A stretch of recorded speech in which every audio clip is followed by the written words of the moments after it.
For the last 10 minutes, we thought we were live. So we're pretty much done here, man. Thanks for tuning in. We'll catch you guys next week.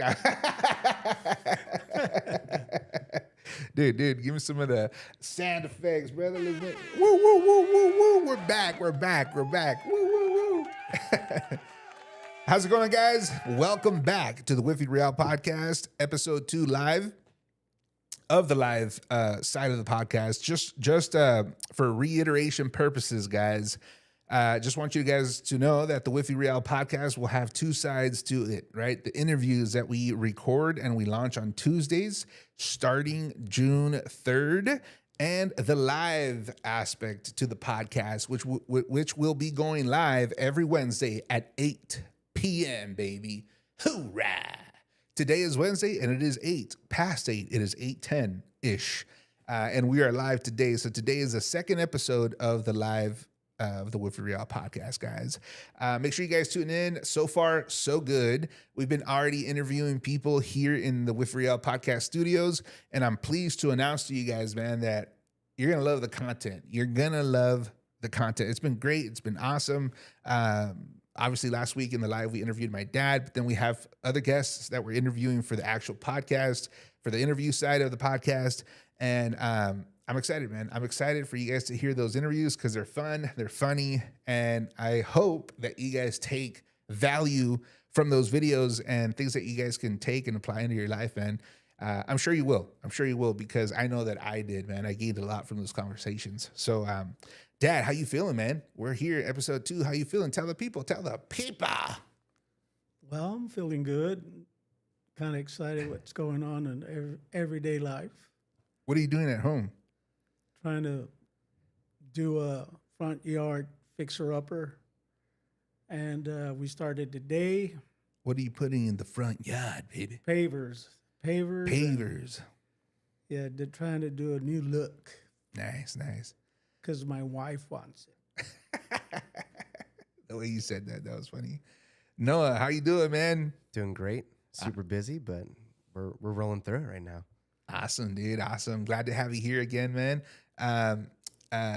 Anything you guys have in mind? Any thoughts you guys would like to share before I start getting going with this podcast?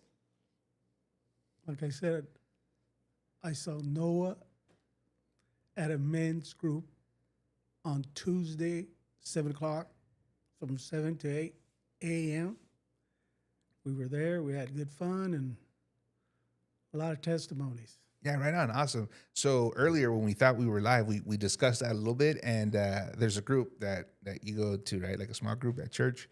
And I guess Noah goes to that group too, man. And I know somebody who goes there too. And it was funny because I know I have a meeting with that person and I thought it was today. And I was like, dude, I blanked. But no, it's not today. It's next week. Shout out to you, Max. See you next week for coffee, man. But I'll have to say that, yeah, man. So anyways, guys, so let's get to it, man. So like I said, part of the live podcast is that we'll just go live and we'll see what happens, man. Oh, yeah, I forgot because I mentioned it earlier, but I was going to forget. For Halloween, man, October, in a few months, we were discussing, I think we're going to do a full month of just paranormal activity. Stories, like the whole live podcast on Wednesdays up until Halloween, man. So, hey, make sure you guys tune in for that. I know we touched a little bit on that last week, but we're going to save those stories for later, But today, I want to talk to you guys or with you guys about a topic that was like in my mind, and it's been in my mind in the past season, not necessarily today or in this season, but I was thinking today when I was prepping for the live, I was like, man, what can I talk about? And, there's obviously a lot going on right now, but that came to mind. And I was like, dude, let's talk about that because we kind of touched on it from a different angle last week. And it had to do with like your story, right? Like how you looked young and stuff like that, like the dude on your early pictures from the high school yearbook. So it's not quite the same thing. However, it's along the same lane, I guess you can say, because of your aneurysm, right? And however, you didn't necessarily, you weren't necessarily pronounced dead. You were always alive. Your heart was always beating. But you have some really cool stories along the same lines. And I want you to share that. That's why I said last week, don't share that because, we need some content, bro. We need to keep this thing going. You know what I'm saying? But anyways, real quick. So today we're going to talk about NDEers. NDEers. So the term NDE stands for near death experience. And it's basically a medical term, a clinical term that they give to a person who is clinically pronounced dead, meaning their heart stops beating, right? So when your heart stops beating for a short period of time or a long period of time, obviously, you are clinically pronounced dead, right? And so a while back in 2020, when the whole thing was happening with COVID and stuff like that, at the time, I was a chaplain at a prison and I was working in an institution and, COVID hit. Nobody knew what the heck was going on, dude. All we knew is that people were getting sick left and right. And unfortunately, man, the deputy warden for the unit that I worked at, he, great guy. Everybody loved him. He was a great leader, man. And he got COVID and literally 3 weeks later, he passed away. Or I don't want to say 3 weeks, but it was quite a short time from when he got sick, left work, and then he died, And it shocked us all because like I said, he was like a great dude. Everybody loved him. He was a great leader, great person. But that all that to say that during that time, I started to freak out because not only did I get sick too, right? But I had to go back into a place where everybody was sick. Like I had to continue doing my job. Like there was no stay at home for me, because of the line of work that I was in, And so I remember it was a rough season because I ended up going to the hospital twice, not because of COVID, ironically. I went twice because I got kidney stones. And during that time, when they diagnosed me with the kidney stones, they put me through the CAT scan and the doctor came out and he was like, dude, are you feeling all right? And then that's how I found out I was sick with COVID because he was like, dude, your lungs, at that time, they would use the term like, you have COVID lungs, right? And so I was like, what does that mean? Like, should I stay? Should I stay or should I go? But for some ironic reason, man, the doctor's like, you feel good? I'm like, yeah, I guess. I didn't feel sick, He's like, yeah, well, go home, and if you feel bad, then come back. It tripped me out. It was like, dude, you're seeing that I got something, but you're going to send me home? Doesn't make sense. Nothing made sense during that season. But all that to say, dude, that the head chaplain of the state during that time told my supervisor, hey, tell Riel, they used to call me Chaplain Real in there, to read this book. And the book that he recommended to me was Imagine Heaven. That was the title. And he said it'll help him during this season. And so I picked up the book right away. As soon as my boss told me, I went on Amazon. I think I ordered it or whatever. But man, long story short, I gobbled. Ooh, and I like to gobble. Man, I gobbled that book because it just it was the right book at the right time. And it literally took the fear of dying from me. I wasn't going to die, Well, I didn't know, Nobody knew anything, like I said, during that time. You got sick, you didn't know if that was it, And so I read the book, and the content of the book transformed my life forever to this day, And I like to sometimes go back and read it a couple times because when I forget, because as human beings, we're easy to forget. We're easy to forget, meaning not that we're easy to forget, but we're easy to forget things. Or it's easy for us to forget things is what I'm trying to say. And sometimes we need to remind ourselves, about, the blessings and the things that we've been through and, the things that God has gotten us through to continue getting through things, right? And so sometimes I like to go back and read it because it really encourages me, man. It gives me a boost. But anyways, the preface of the context of the book, man, it's just basically people's testimonies of their experience when they had an NDE. So these are people that were pronounced clinically dead, had an experience, and then came out eventually and talked about it. And the author of the book is now a pastor. But before, he wasn't a pastor. He was, I believe he was like an engineer. please forgive me if I'm misquoting that, but he was like an engineer, total atheist, I believe. Like didn't necessarily believe in God, but his dad was dying from cancer. So he went to go visit his dad, and his dad had a book next to his nightstand called Life After Life, which wasn't a faith book. It was just simply a like a clinical study on end years, like a medical book, you know, I believe is what it is. And so he picked it up and he started reading it. And he says in the book that he couldn't put it down. And so he reads through it, leaves that night feeling like, man, there's got to be something more, right? And so the rest is history. He goes on a journey where he finds faith, he finds God, and he goes back to seminary. He becomes a pastor. And I think he was a pastor up until recently. I think recently he retired from being a pastor because now his book just took off. He wrote another book. The movie that you and I went to go watch, I think he helped produce that. And so now I think he's just focusing on what he now feels God has called him to, which is to talk about this kind of stuff, you know? I need to reach out to him. Maybe one day we can have him over as a guest because like he's the guy. He's the guy right now for that kind of stuff, you know? And so anyways, he goes on a journey after he becomes a pastor and stuff like that on interviewing people who have been pronounced clinically dead, who have a story, and like he jots down their testimony or their story, and then he wrote the book. It's called The Imagine Heaven. And some of the things that are in that book, man, just like totally change your perspective. If true, then it's one of those books that changes your whole perspective in the sense of, man, you can't wait till you get there, you know? Like, I don't want to get there now. You know what I'm saying?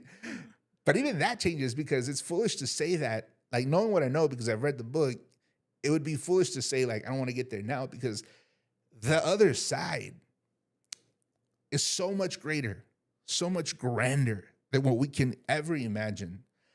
And because we've never experienced it on our end, we don't know what it is. But when you experience it, at least from the testimonies that I was getting from those people, man, like you don't want to come back, you know, to the point where even like, I think there was like a story in there where a mother like dies and she leaves her children behind, and the feeling of being there, just the feeling, like, I think she second guessed coming back, you know? And so, again, things that trip you out because, again, we haven't really experienced it ourselves. But anyways, all that to say that some incredible stories. If you guys haven't read that book, it's called Imagine Heaven.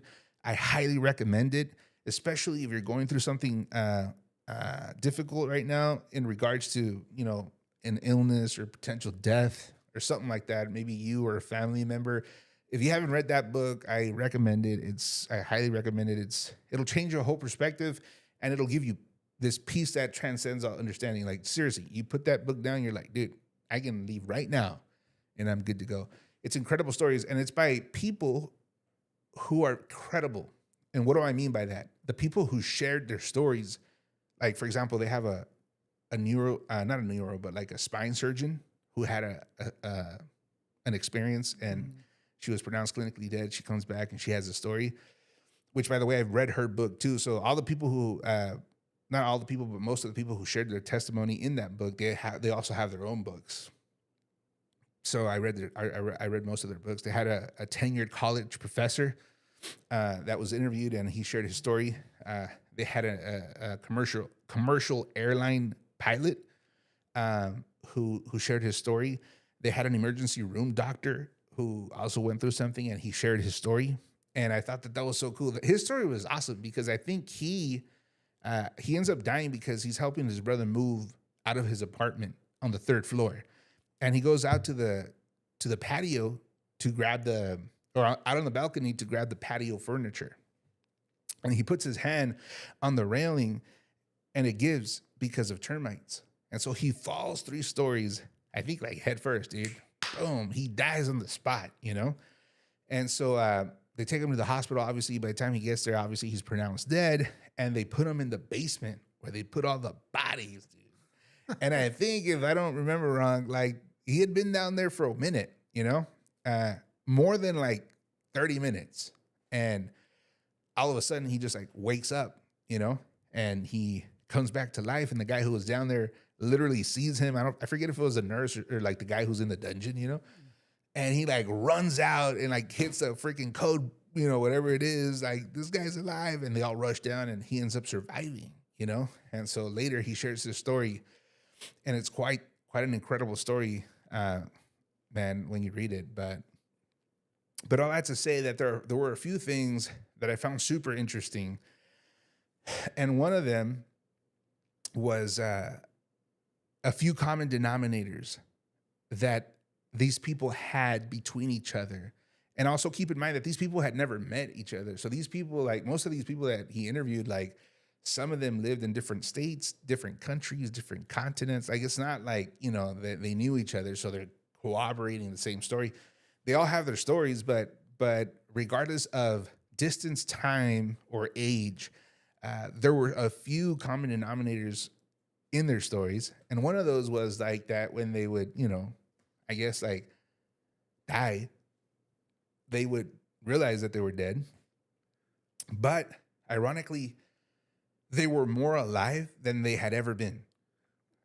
But for example, were these people all believers or non-believers? Oh, or- no. So not everybody was a believer. Well, so that's what I mean. Yeah. So good question. Very good question, Dad. So not everybody in the book was a believer at the time. Now, you know, they're believers, but at the time they weren't. So it's not like they died believing in God. That's right. Yet they had an incredible experience, you know? Mm-hmm. And so because of that experience, now they come back and their whole perspective has changed, you know? Granted, I know that there's other NDE stories out there that don't necessarily have the same, like, you know, how do I want to say this? Not necessarily like a Christian context. However, that's a deeper conversation for another day. But what I want to say is like God is God, and He is who He says He is. And so I don't think in heaven, like here on earth, we're Christians because we follow Christ, right? But like, or those of us who do, but in heaven, I don't think religion is going to exist. However, that's not to say that all roads lead to the same place. That's not what I'm saying. I do believe Jesus' words, and Jesus said, I am the way, the truth, and the life, and no one comes to the Father except through me. 100%. The Messiah, meaning Jesus, the one, He is the way. However, in heaven, I don't think things operate like they do here. Like we put titles and things on things, you know, like here we're Christians, but in heaven, we're not Christians. In heaven, we're just His children. You know what I'm saying?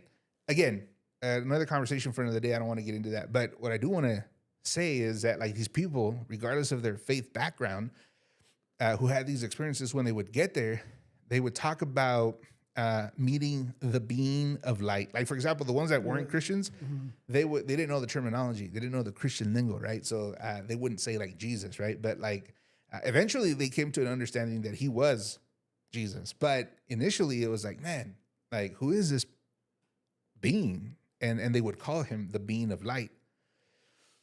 And they all said the same thing. So much brighter than the sun, yet you can gaze upon Him, which is interesting because that's what the Bible says, right? Like, Right. but all that to say that that another common denominator that people had in common, regardless of their background, was that they felt love, like a love like they couldn't explain, you know? And it wasn't just love, but it was unconditional love, like a love that we don't experience on earth, because all love on earth is conditional. Even from a parent to a child. And I know that we say here on earth, like, oh, no, my love's unconditional for my children. No, that's BS. I think that as human beings, we're incapable of showing unconditional love because we're fallen, right? Like we're incapable. We're not incapable of showing love. We can show love, but true, genuine love with no conditions, no strings attached, I don't think that we're able to, at least in this capacity, in the human form, you know? But they said that was one of the things that they experienced. So not only did they meet the being of light, so much brighter than the sun, yet they could still gaze upon Him, which I find so powerful. But they also would say that when they would meet this being, that they just felt love, no condemnation, just love, and unconditional love, you know. And obviously they share their story and what happens and stuff like that. And obviously we know that it's Jesus and he is love, right? That's what the Bible says. That God is love. Love is not God. God is love, right? And so all that to say that that was the second common denominator. And then the third one was the feeling of not wanting to come back, you know, amongst other things. And there was like some really cool details, again, that I don't have enough time to get into, but it's just incredible, man. It's incredible. And this whole idea that when we die, we don't really die. When we die to this body, we actually are birthed into life. Like the true life, the life that we're meant to live. Like they talked about, that was another common denominator, I'm sorry, but it was like the senses. Like when you die, you don't die, obviously. You die, you leave this body, but you're more alive than you've ever been, right? And they talked about how like their senses were so heightened now. So they had like super senses, like their smell. They could smell from miles away, you know? They could see, like if they wanted to focus on something that was 10 miles away, they would just like focus and boom, it would come to zoom and like perfect 2020, you know? Like they would talk about how in that other side, they don't really use words to communicate. They like communicate telepathically. And not only that, but like everything is in sync. So there's no misunderstanding. So people don't misunderstand each other because there's open and transparent and full and complete communication. Like everybody's on board and knows what they're saying, knows what they're meaning, knows, you know, the author's intent, if you will. Like, and then on top of that, like you feel more. So like your senses, like if you get hurt, like for example, if you were to like get slapped or hurt or whatever, like here you feel it, but then it fades. But over there, you feel with more gravity, if that makes sense, like at a more heightened level, you know?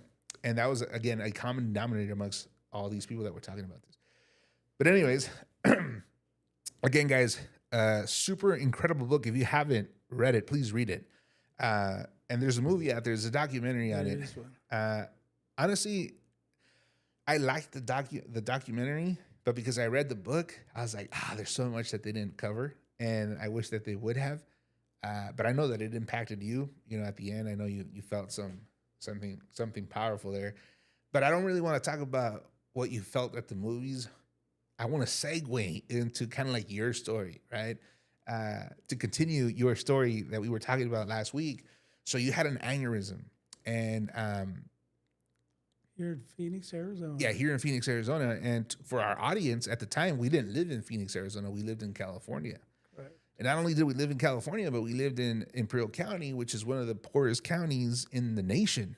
And so there's not a lot of resources there, you know? And according to your doctor, like if you would have, he's like, even if you would have had this in the LA, right? Like he said, if it would have happened to you in LA, you wouldn't be here today. Like you would be dead. And, you know, it's kind of funny how the big boss orchestrates things, man, because I remember, I'm going to set up the story and then I'll let you talk and share your perspective. Yeah. But I remember like from what my mom says, like that we were thinking of going on vacation to LA or something like that. Yeah, it was between LA and Phoenix, right? Right, correct. And like you wanted to go to LA because that's where her family was. And you're like, you just kind of wanted to cater to her, and you're like, yeah, let's go to visit your family, right? And she's like, no, let's go visit your family, which was over here in Phoenix. And we ended up coming over here. And so, long story short, that's where the aneurysm happened. And little did we know that at the time, I think it still is, but at the time for sure, we found out that it was like the number one place in the world for anything neuro, right? Like if you were gonna have surgery in your head. Like, that was the place. And that's St. Joseph's Hospital in Phoenix, right? I think it's still kind of like top notch, but I'm not quite sure. I don't want to speak out of turn, but at the time it was like people from around the world would fly to get treated there. And so I'm just going to give a couple quick details, all the details real quick, but then we'll unpack. Okay. So he not only has the aneurysm in Phoenix, And how all that happened was crazy too. But the doctor who operated on you at the time, Dr. Sabransky, I believe is his name, Well, right? you met him. Not met him, but you've known Yeah. about him. Yeah, I don't remember. I was so young. No, But I mean, up there and your friend, remember? yeah, I'll share that in a little bit. But small world. But he's on his way out to go on vacation or something like that. He sees you being wheeled in Right. as he's leaving. A few events happen where he just feels very compelled to go back and do surgery on you. Yeah. Everybody's asking you after surgery, like if you're related to this guy, because they just couldn't believe that he came back to operate on you when he was already leaving, right? Correct. And then when you're there, you start getting, you see a few things which we'll unpack right now, but then you also start getting visitations by this nurse at night Oh, yeah. at a certain hour, right? Yeah. And later we find out that nurse never worked there, dude.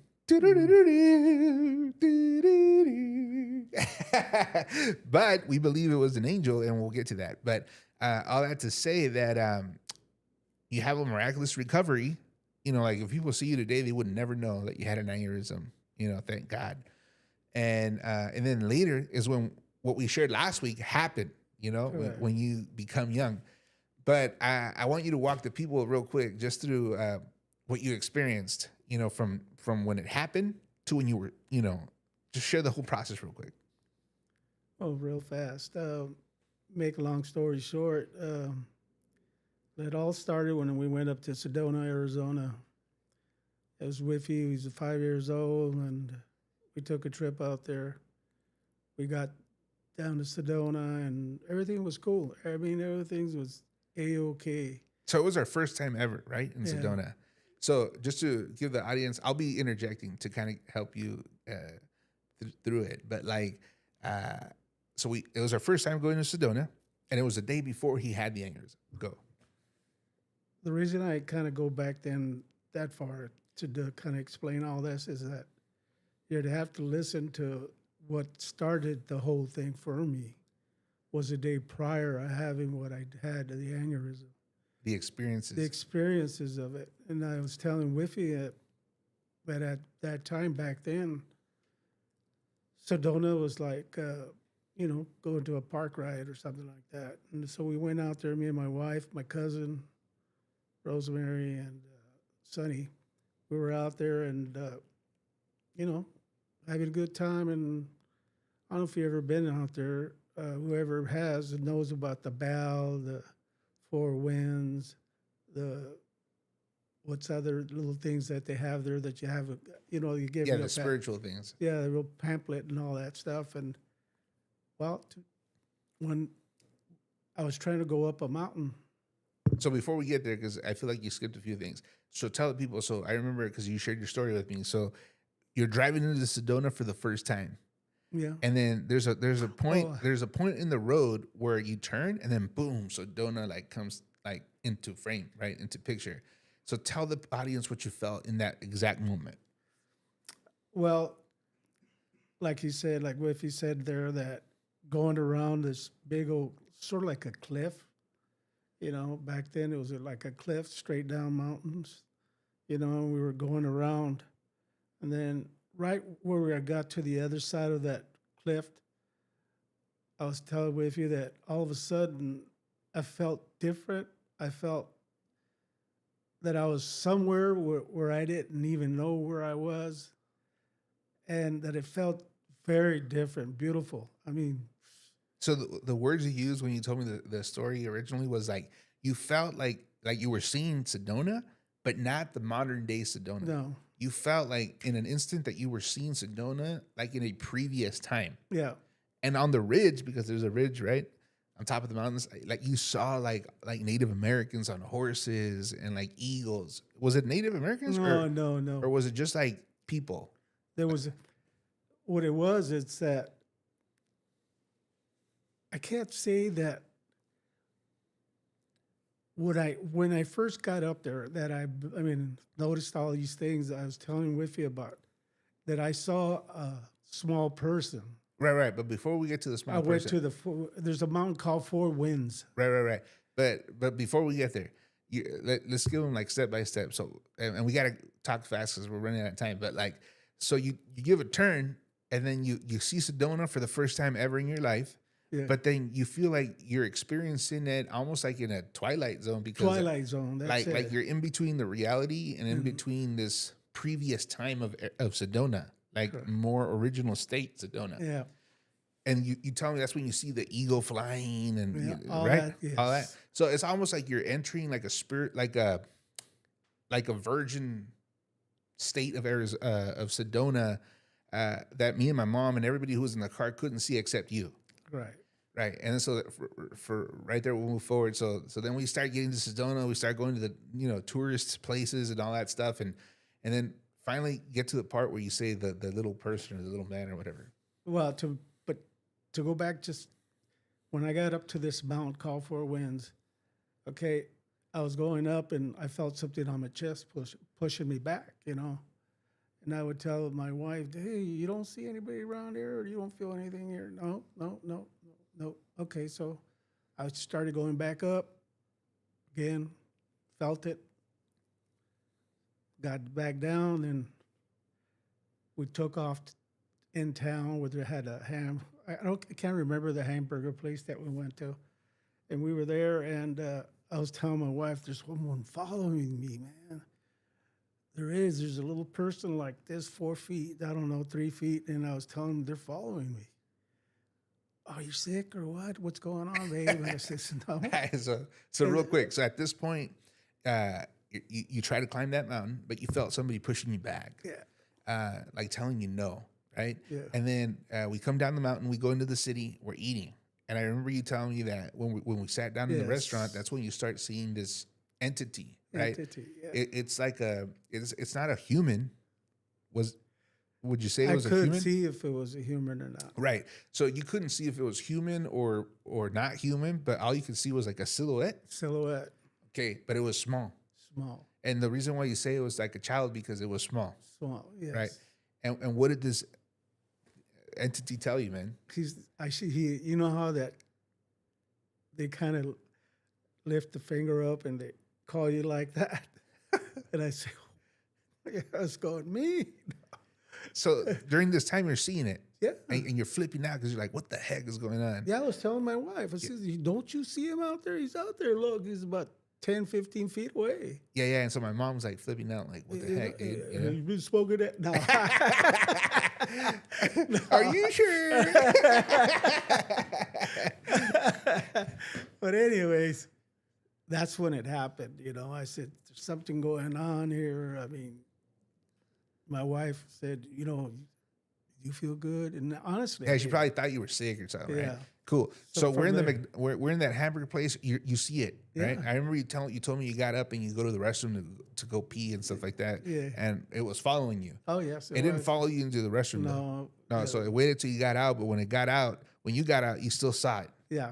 But he would always be to like 8 feet, 9 feet, 10 feet away. So there was like a separation between Yeah. you and the. Okay, cool. Never got in. I remember from there we go to some stores, like local stores, and you were telling me that it was kind of like a bazaar, and like there, how you go to a bazaar, like, and there's like tables and like little clothes hanging on hangers and stuff like that, and you would see it like running through those things, like following you, and telling you to come to it, right? Yes. Okay, so fast forward, do you go to it? Do you not go to it? At this point, No. we go home or what? Yeah. By the time we went home and Well, not home, but to my aunt's house. yeah, aunt's house, and we stayed over there. So at night, when I got into bed, to go to sleep, you hopped on the bed, you went all the way to the wall, and then your mom, she kind of got up and tried to cross over me. You know how you go. She was going to jump in the middle. Then I stopped her and I grabbed her. I got her face. I said, "You know what, honey? I love you. I love you a lot." So my wife goes, "You are really in drugs, aren't you?" No, but what happened is the weirdest thing happened. And I said, "You know what? Take care of Whiffy. I love you. I love you both." Like if I was saying bye, hey, this is it. But I was just talking. I wasn't really into the talking that I was. I just said, "I love you, honey," and all this. I grabbed her, I kissed her, and then she even said, "What's wrong with you? You don't do this or anything like that. So, what's wrong?" I said, "No, nothing. I just said take care of Whiffy." And next day in the morning, get up. You wanted to go with my cousin. No. So what happened was the next day we were gonna go back home to California, and so we get up, we get in the car, and we go to pump gas, right? And we're pumping gas at this gas station, and all of a sudden, No, you weren't there. You were with the Rosemary. Remember? no, not yet, not yet. Yeah, no, yeah, because that's why. No. You're. Let me explain. So I'm with you guys at the gas station, which is another weird thing that happened. Again, a lot of weird things happen, but my mom, when she shares a story, she tells me like you would never separate yourself from us, like you were always with us, and so she found it odd that I was in the gas station with you guys, and then your other cousin pulls in randomly, also to pump some gas, and then she's like, "Hey," she tells me, "You want to come with me to the house, and we'll meet your parents there?" And I said, "Sure," and I went with her. And my mom obviously gave me permission, but she said that she found that to be very odd because I would never leave your guys' sight, right? I'm the only child that's a kid. I would never leave your sight. And so I ended up going with her, which I think that was also a God thing because, then that's when you had your aneurysm. Yeah, at the gas station. So you're pumping gas, and what happened? Well, I was pumping gas. In the minute I was trying to put the hose back. The hose back on the machine, the gas pump. I felt the minute I put it on there, I felt tingling in my feet. And then I go, "What's going on?" And then I started getting like. Put the mic closer to you. It's like when you feel like your tingling comes up all to your. Once it hit my waist, I went down. I didn't even feel anything. I just went down. I had lost all of it, I didn't feel anything. And I was like dead. I didn't know until I wake up the next day with. In the hospital. In the hospital. Was it the next day or like after your surgery? Well, actually, it was 2 days after my surgery. Right. So, so just to give people context, so he's pumping gas, he's putting the hose back. When you're putting the hose back, you start losing sensation in your feet, and then boom, you collapse. So we're gonna switch over to my mom's perspective real quick. So she's in the car, and she turns around because she sees you like dragging on the windows, like trying to hold yourself up, and then boom, you fall. So she starts freaking out. She can't even unclip the seatbelt because she's freaking out, and she runs out, and she sees you on the floor, foaming at the mouth. She said, and with blood because you had hit yourself on the curb of the pump, on your head. And then so she's just like starts screaming, ah! That's the way she tells the story. And then she turns around, and the guy that was in the gas station, the clerk or whatever, he comes out. He's like, "Dude, I already called the cops or the ambulance." And so sure enough, they show up, they get you, they take you to the closest hospital, which I think was they took me to the vets. Yeah, the vet. Yeah, to the. And after there, they took me down to St. Joseph. St. Joseph. Yeah, and then so here's where the story gets a little bit more interesting.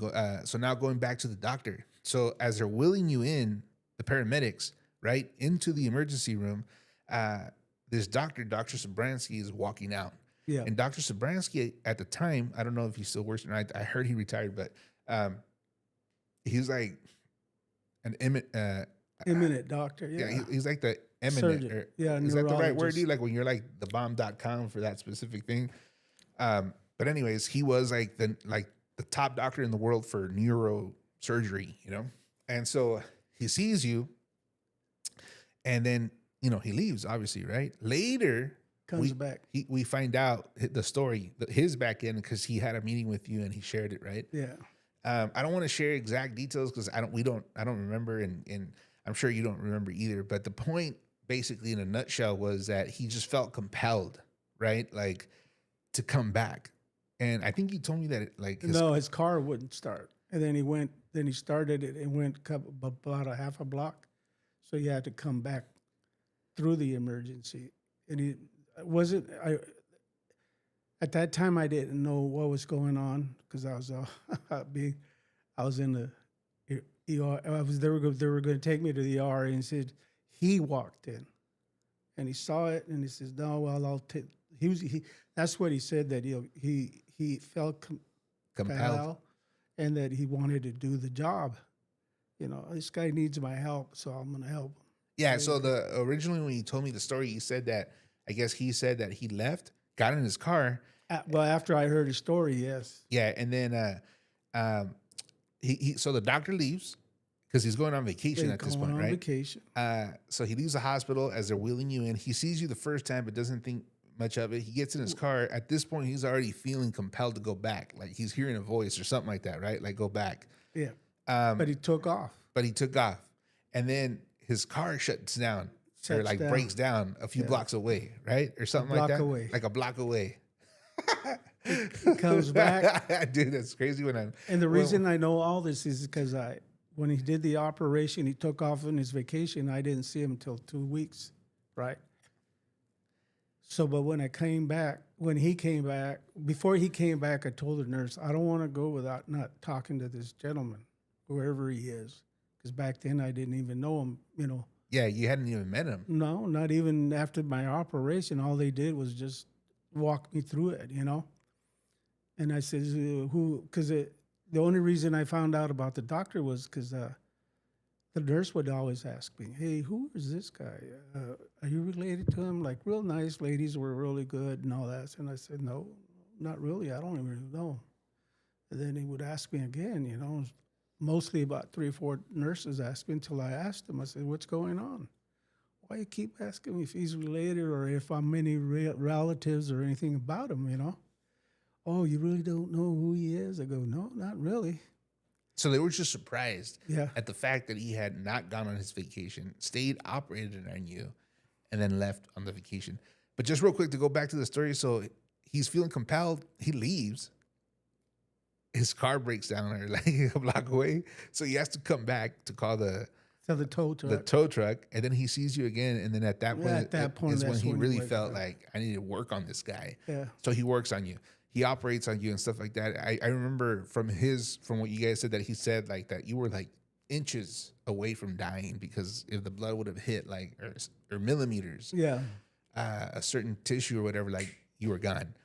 So I remember that. I remember you guys saying that, and so that was incredible in and of itself. And he himself said like he couldn't believe that you were up and walking and They recuperating. said you Like, should have been dead. yeah, you should have been dead. It was a miracle. So okay, so let's fast forward. So you had your surgery. You know, you're in the hospital. I remember by my mom's account that you just looked like an alien, she said, because your head was swollen. You were shaved. You had like staples all across your head. Unrecognizable, you know?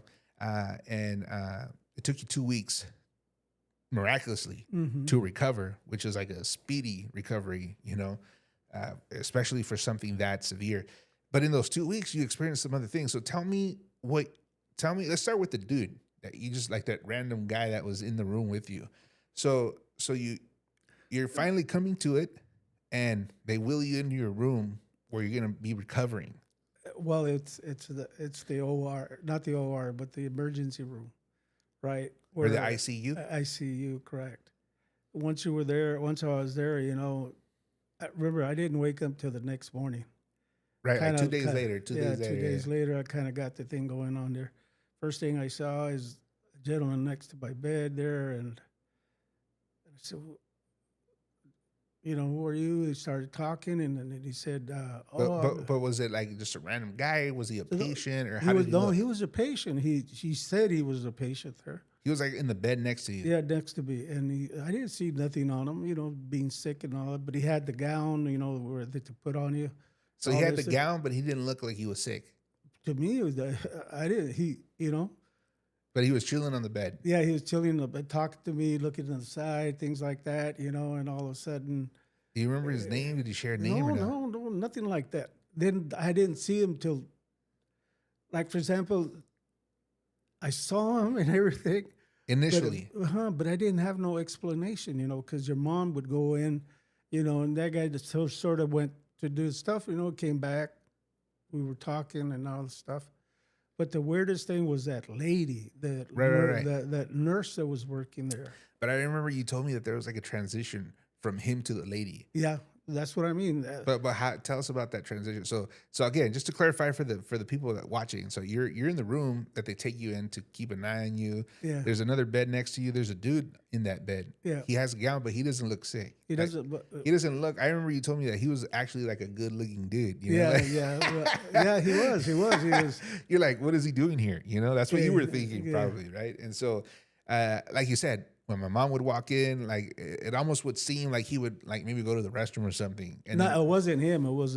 That's what I'm trying to say. That when that guy was there sitting, your mom would walk in. That guy wouldn't go. He would stay there, but he act like if he was sick or something, And the weird thing about it is, then about a day after that, 2 days, that guy took off. He went, and then that's where the nurse comes in.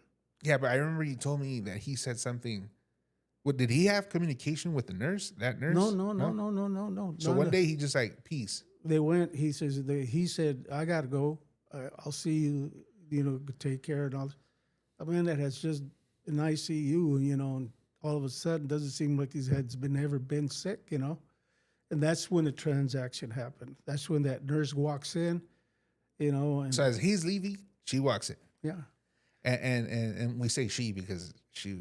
she's the one that was there, even when I was there. Even at the time that I was waking up and all that stuff. But with her, you actually remember more things, more details. Yeah, she came in. The gentleman came in first. Then I felt that. Remember, I was in and out. I was in and out. I was in and out. But the thing is that when that nurse showed up, I was still like nauseated and all this stuff. Looking at under drugs and stuff. all like that stuff. And then she goes, "I'll be your nurse, as long as you're here." Fine, thank you. But I went back, Yeah, you would come in and out of consciousness. Yeah, and then that night I was thirsty. She goes, "I can't really give you much water." So she get a sponge, put it in my mouth. It's just, "Sorry, but I can't give you water," And that's how I met her. That knowing who she was, And finally, Hey, but real quick, so the way you've shared it with me is that like she started taking care of you. Obviously, she would tend to your needs. yes, all of them. Like I said, like you said, when you were thirsty, she couldn't really give you water because of your surgery, but she would like tap your lips with like a sponge with water, and she was just very loving and caring, I guess you can say, right? But the weirdest thing about it is that every time your mom would show up, She would leave the room. she was leaving as your mom was coming in. All that time. Perfectly timed. Perfectly. She would go out and then Griselda would leave, your mom would leave the hospital, she would show up. Every night she would show up. Says, "I'm here to take care of you," and all this stuff, and at night, when I really wanted water, how you press the button to get water, well, she would always show up, shows up. "What can I help you?" And I said, "Want water." "Okay, now I can," time went by. She started giving me a glass. She would always say, "Oh, you're going to be good. You're going to be all right. This is just an experience you're having." And the wording of her mouth were like more comfortable, more.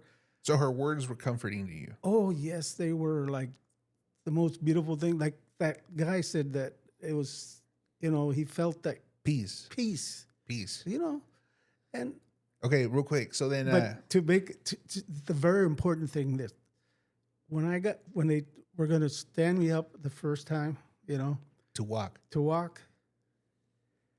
I saw her, I was walking, in In the hallway of the hospital. on the hallway. There was a nurse with me on the side. Wasn't her. I was walking, and I was going to the nurse's station there. They had a little station there, and I was going by there. And all of a sudden, bang, everybody started applauding, saying, "Hey, it's a miracle, it's a miracle. Hey, you're." And I was going, "Hey, what's going on?" And then your mom turned around, says, "Everybody's saying, that you just woke up, and you're walking now." And I go, "Why are there applause?" I mean, the nurses, they went through something that You shouldn't, I can't explain because I can't say very much about your illness or anything like that. But it's something that one of these days you're gonna see the doctor and he's gonna explain to you. But like the doctor said afterwards that I talked to him, he says, you should have been dead. You should have been dead. I don't know how you're alive. And that's probably for me that I had to see that to believe it, what I saw in your head. He goes, I can't explain it. I don't know why you're alive. I just don't. I mean, I saw it, and it's for me. I've learned something, Yeah. And I said, wow, that's cool. So that's what the doctor was telling you. Like, Yeah. Even for me, it was a learning experience. Yeah. But more than just a learning experience, it was like something that truly challenged his beliefs. Maybe, Yeah, I guess. Yeah. And so real quick, we get to the point where you're about to get discharged, and so you want to introduce this nurse that's been helping you to my mom. Yeah. And so you ask my mom to stay so that she can meet the nurse. Yes. But then my mom falls asleep on the bed right there next to you, and then finally the nurse walks in. Right. So take it from there. No, because when I was in ICU and they said they're taking you down to the floor, with the other patients on down there. So she says, but I want my wife to be there. So they brought bed and I told her, I said, I bet you everything in my life that I know that she's going to show up. She's going to come down here. I go, your mom says, yeah, okay, all right, I'm sleepy. So she went to sleep, They brought her one of those mattress that. Yeah, those portable beds or whatever. Beds, yeah, and she was sleeping on my side there. Sure enough, when she went to sleep, 10, 15 minutes, she walks in. And that's when she told me, her job was done. She needed to go.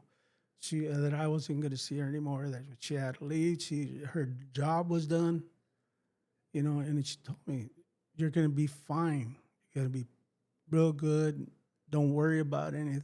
And I'm going, pulling your mom here. Hey, wake up. She's here. She's here.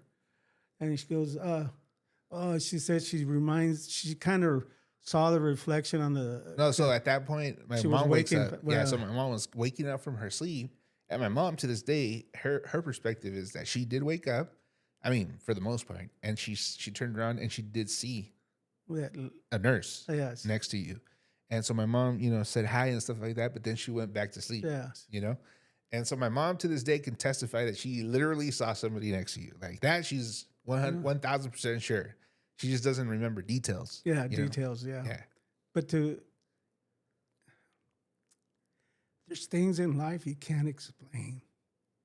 There's things in life that happen to a lot of people, like these guys that are on the book, How could they explain something not to the point where they don't even know what they're talking about? They say, I think, I believe, I saw it. Now, I go talk to some other people, what I'm telling you guys down live on Whiffy's podcast, they might even think I'm crazy. I've been smoking that happy thing, and I keep quiet on it, because who can believe you?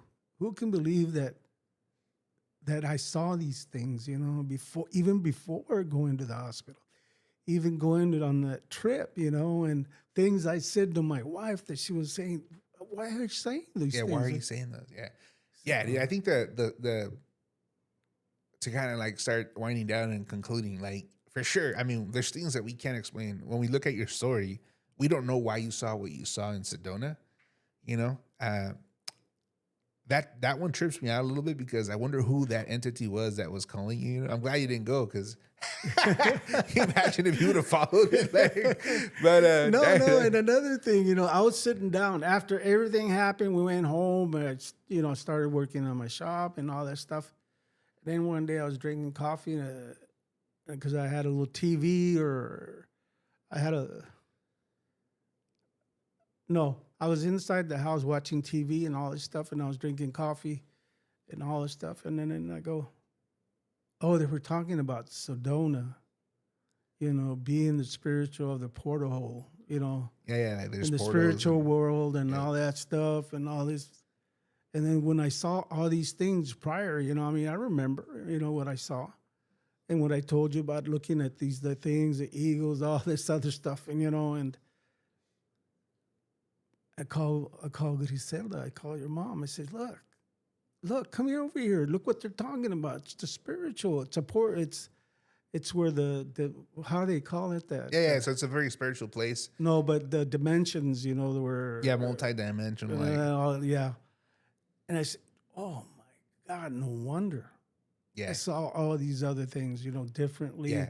Sedona was different because I went back and I saw it. And it says, this ain't Sedona what I saw. This isn't what I saw originally. Yeah, I hear what you're saying.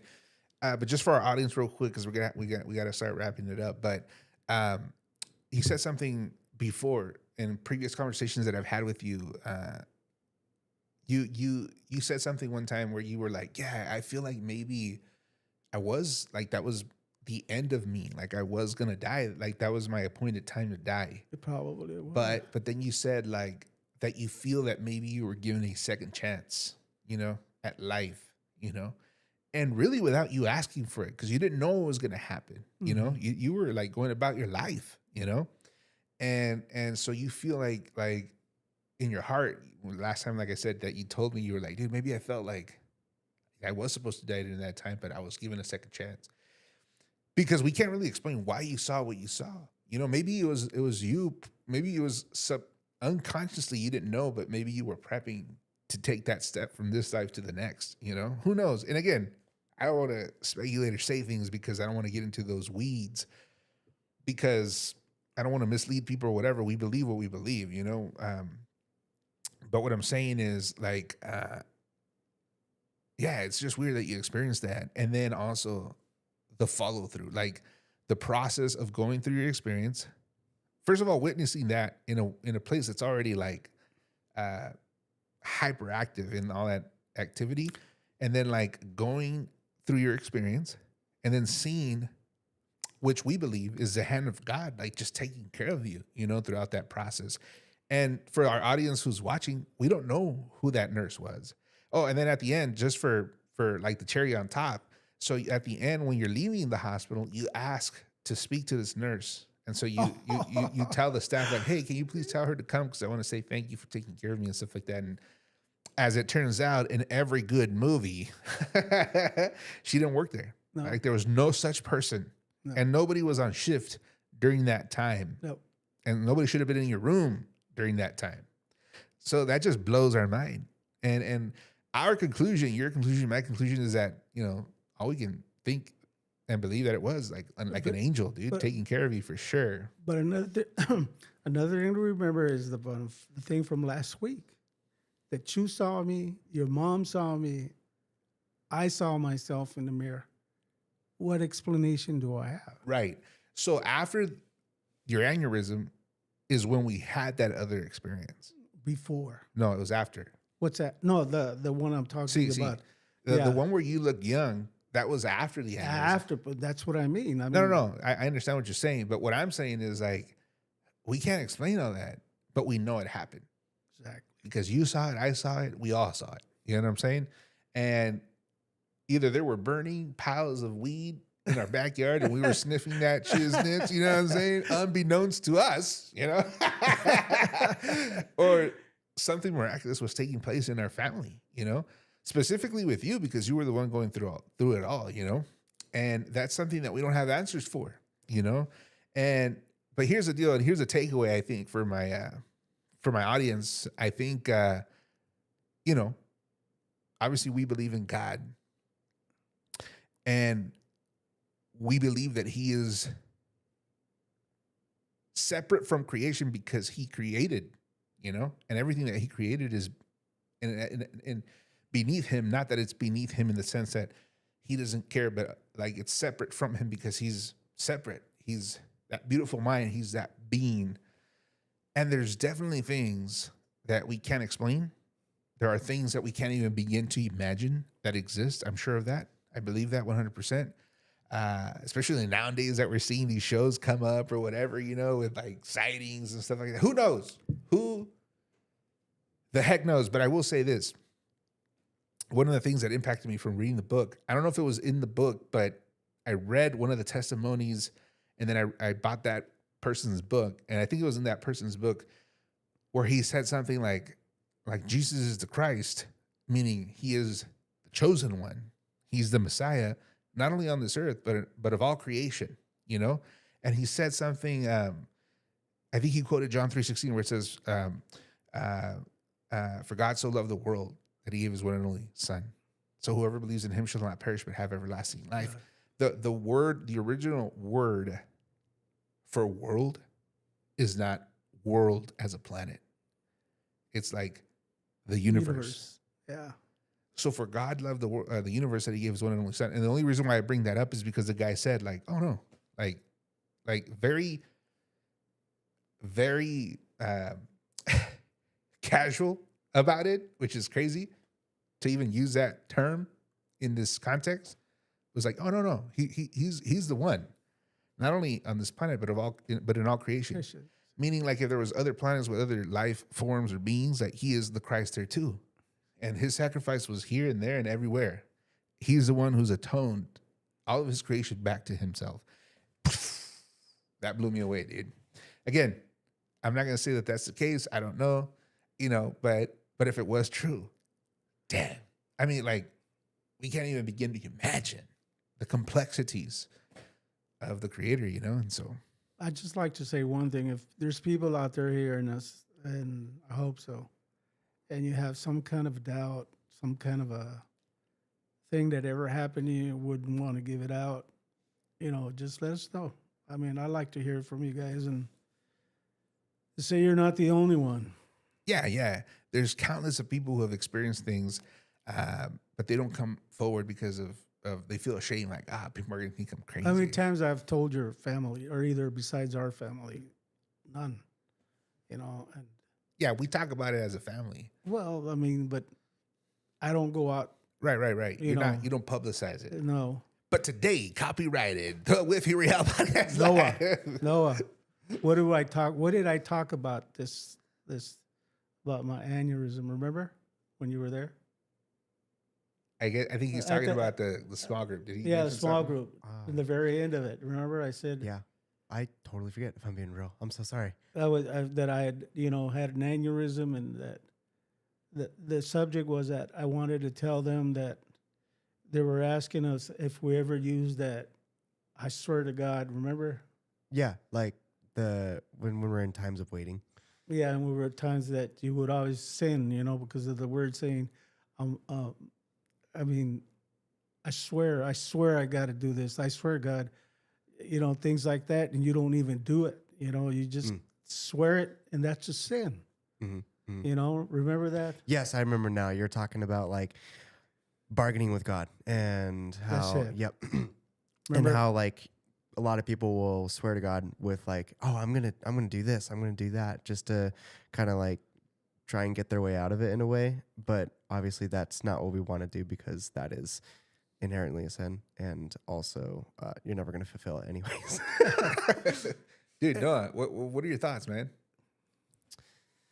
Sorry, I'm switching.